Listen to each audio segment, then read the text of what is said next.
অনেক কুত্তা চিল্লায়া ছিল, আমার গাউসে জামান তাকাই নাই, সামনের দিকে গিয়েছে বলে আজ বিশ্বে জশ্নে জুলুস প্রতিষ্ঠা হয়ে গেছে।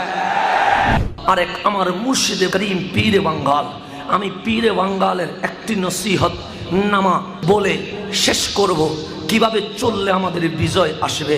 পীরে বাঙ্গাল হুজুরের 2 মিনিটের নসিহত, আমার ডিগ্রি ফেল হয়ে গেছে, আমার আজহারের পড়াগুলো ওনার ওই 2 মিনিটের সামনে কেন জানি সার্টিফিকেটগুলোর কোনো মূল্যায়ন আমি খুঁজে পাই নাই। আমার পীরে বাঙ্গাল নসিহত করলেন, বাচ্চা এক নসিহত শুনলো, একটা নসিহত শুনে নাও। আমি বললাম মনি ফরমা দিজিয়ে। তখন বলতে লাগলেন, শেখ সাদির একটা নসিহত নাও। তুমি যখন নতুন কোনো গ্রামে যাবে, তখন সেই গ্রামের কুকুরগুলো চিৎকার চেঁচামেচি করবে, তো যখন ওরা চিল্লাবে, তুমি যদি পিছনে কুকুর দেখতে যাও, তোমার আসল গন্তব্যে পৌঁছতে পারবে না। তো তোমার দায়িত্ব কি? কুকুর যদি চিল্লায়, পিছনে মোড় নিও না, সামনের দিকে আগাও।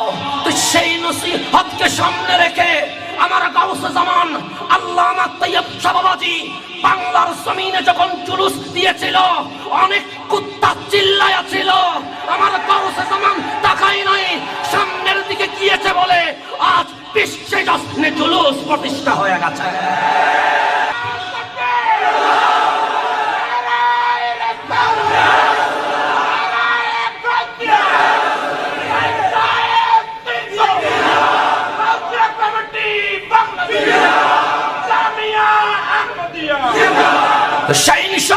কোটের আওলাদ বাংলার জমিনে হক যখন প্রতিষ্ঠা করেছে, তখন অসংখ্য বাতিল ঘেউ ঘেউ করবে। ওই ঘেউ ঘেউ দেখার সময় নাই আমাদের।